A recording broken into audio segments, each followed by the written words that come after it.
Assalamualaikum warahmatullahi wabarakatuh. Perkenalkan, nama saya Salsabila Devi Putri dengan NIM 21234097 dari kelompok 3. Kami akan mempresentasikan hasil diskusi kami yang membahas tentang pengembangan sistem otomasi perpustakaan berbasis RFID. Sebelum itu, saya akan memperkenalkan kelompok 3 terlebih dahulu. Yang pertama saya sendiri sebagai pemaparan materi poin pertama. Selanjutnya ada Rohid Aziz dengan NIM 21234095 sebagai pemapar materi poin kedua. Selanjutnya ada Riami Joita dengan NIM 21234015 sebagai pemapar materi yang ketiga dan keempat. Selanjutnya ada Rahmat Arif dengan NIM 21234043 sebagai pemapar materi 5 dan 6. Sebelum kita masuk ke materi, alangkah lebih baiknya terlebih dahulu kita mengetahui apa itu otomasi perpustakaan. Otomasi perpustakaan adalah proses pengolahan perpustakaan yang menggunakan bantuan dari teknologi informasi. Baik, back to topic. Di sini saya akan membahas tentang konsep pengembangan otomasi perpustakaan berbasis RFID. Di sini terdapat beberapa pengertian menurut Mariono pada tahun 2005, yaitu pengertian pertama yaitu RFID atau Radio Frequency Identification adalah sebuah metode identifikasi melalui sistem yang menamakan label atau tag untuk menyimpan atau mengambil data jarak jauh. Pengertian kedua adalah label atau transponder atau tag adalah sebuah barang yang bisa terpasang atau dimasukkan ke dalam suatu produk, hewan, bahkan manusia yang bertujuan untuk mengidentifikasi melalui gelombang radio. RFID ini terdiri dari 3. Yang pertama, microchip, yang kedua silikon, dan yang ketiga antena. Selanjutnya, label RFID ini terbagi atas 3, yaitu yang pertama, label RFID aktif. Biasanya label ini lebih besar dan lebih mahal untuk produksinya karena memerlukan sumber listrik. Label ini memancarkan sinyalnya ke pembaca RFID dan biasanya lebih akurat daripada label RFID pasif. Yang kedua adalah label RFID pasif. Label ini tidak memiliki pasokan internal dan bergantung kepada pembaca RFID yang mengirimkan data. Selanjutnya, label RFID semi pasif. Label ini mirip dengan label RFID aktif, sama-sama memiliki pasokan internal, tetapi label ini tidak memancarkan sinyalnya sampai dengan pembaca RFID tersebut mentranskripsikannya terlebih dahulu. Selanjutnya, kegunaan sistem RFID ini adalah mengirimkan data dari piranti portable dan kemudian dibaca oleh RFID reader dan kemudian diproses oleh aplikasi komputer yang membutuhkannya. Baiklah, saya akan menjelaskan tentang komponen RFID. RFID dalam suatu sistem identifikasi terdiri dari komponen berupa RFID tag dan RFID reader, dilengkapi dengan pengontrol sistem dan perangkat lain yang diintegrasikan untuk penyimpanan dan pemrosesan data. Beberapa uraian komponen penyusun RFID sebagai berikut. 1. RFID tag. RFID tag secara fisik berupa suatu kertas logam yang dilengkapi pada suatu objek dengan tujuan agar dapat dengan mudah disimpan atau disembunyikan. RFID tag memiliki komponen berupa antena di dalamnya. Antena digunakan untuk aktivitas tag. Dengan aktifnya antena, maka akan dipancarkan gelombang radio yang menyebabkan aktifnya tag, sehingga tag juga melakukan penerimaan informasi dari reader. Tag biasanya juga memiliki chip silikon yang berisi data dan informasi. Berdasarkan keberadaan chip ini, tag dapat dibedakan menjadi 2, yaitu tag dengan chip dan tag tanpa chip. 2. RFID reader. RFID reader adalah komponen yang akan mengidentifikasi data dari RFID tag. RFID reader biasanya ditempatkan pada tempat yang tetap posisinya, serta mudah diakses untuk dilalui seperti di pintu. Namun jika RFID reader digunakan untuk sistem identifikasi dengan fungsi khusus, misalnya pencarian objek, maka RFID reader akan ditempatkan pada alat yang portable agar mudah dibawa-bawa. RFID reader memiliki komponen berupa antena yang digunakan untuk menerima dan mengirim gelombang dengan frekuensi radio yang digunakan dalam berkomunikasi dengan RFID tag. Komponen lainnya adalah transmitter, yaitu pemancar. Gelombang yang dipancarkan inilah yang dikirimkan ke RFID tag untuk berkomunikasi. Materi selanjutnya, perbedaan antara sistem RFID dengan sistem barcode.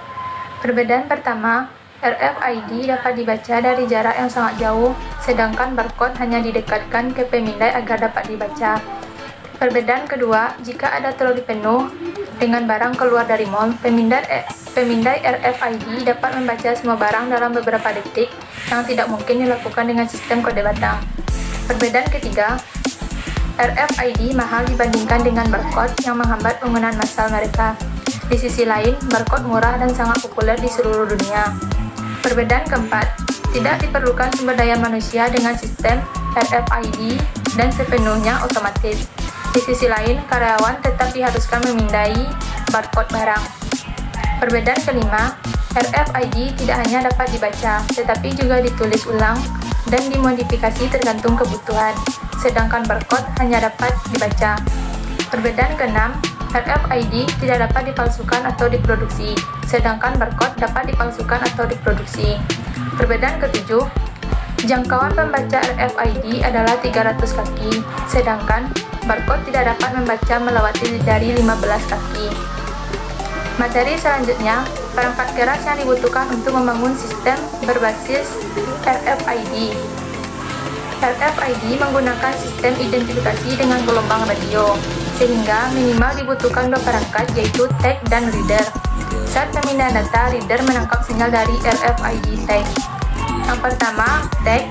Alat ini melekat pada objek yang diidentifikasi oleh RFID reader. RFID tag dapat berupa perangkat pasif atau aktif. Tag pasif tanpa baterai dan tag aktif menggunakan baterai. Tag pasif lebih banyak digunakan karena murah dan berukuran lebih kecil.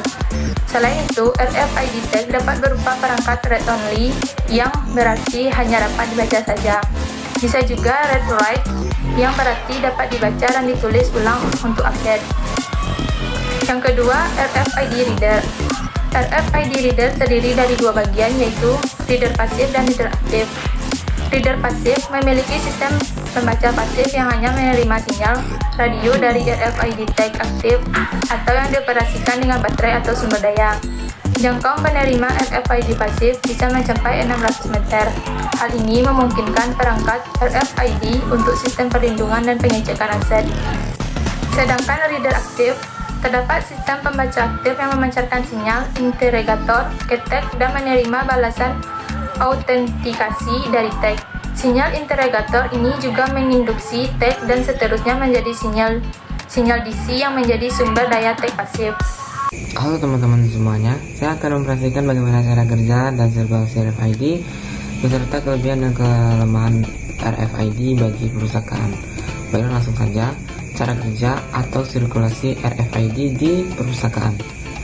Cara kerja RFID menggunakan beberapa jalur gelombang untuk memancarkan sinyal.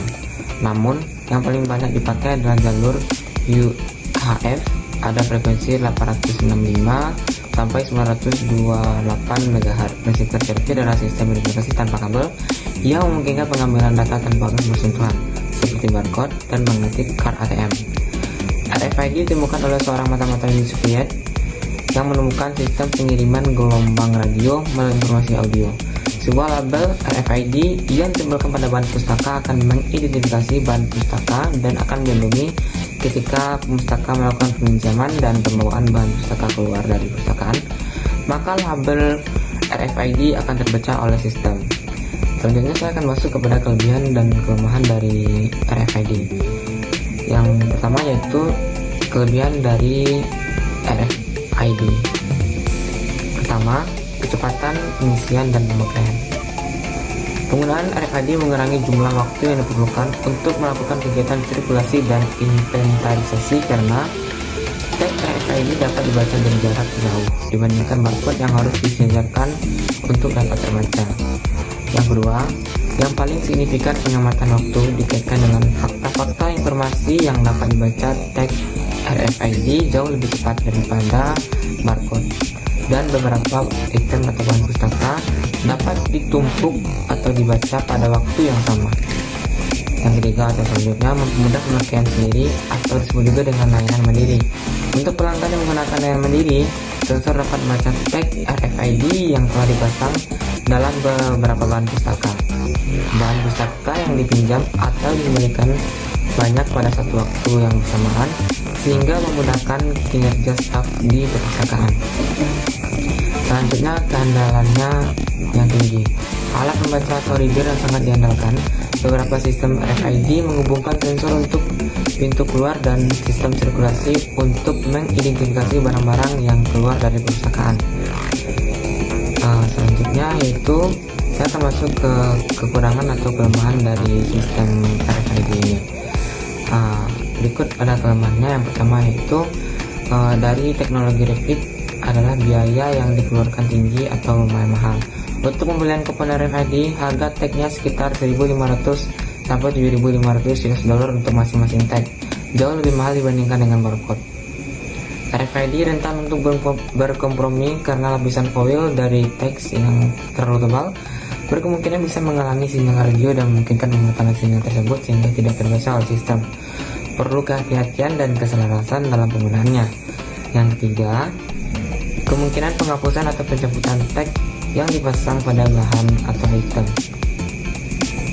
Perpustakaan harus membuat agar tag RFID itu benar-benar rahasia dalam penempatannya dan membuat agar tidak terlihat sama sekali. Yang selanjutnya, tahap keempat yaitu masalah sensor keluar. Pintu sensor harus membaca 2 kali jarak alat membaca lainnya. Maksudnya, walaupun dari jarak jauh, sensor harus bisa membaca fungsinya atau menjalankan fungsinya dengan baik. Sedangkan kinerja sensor baik adalah ketika berada pada jarak 36-42 inci, bukan 48 inci atau lebih jauh yang telah ditetapkan di perpustakaan. Yang kelima sekaligus terakhir, ancaman terhadap privasi. Adanya informasi pribadi pustaka atau user yang terekam pada tag RFID smart card pada penggunaan smart card ketika pustaka melakukan transaksi pinjaman atau pengembalian bahan pustaka.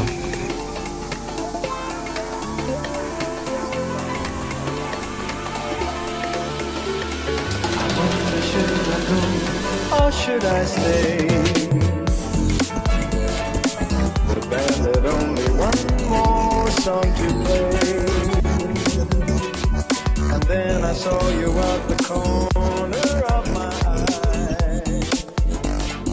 Itulah hanya ini yang dapat kami sampaikan, lebih dan kurangnya mohon dimaafkan. Wabillahi taufiq wal hidayah. Assalamualaikum warahmatullahi wabarakatuh.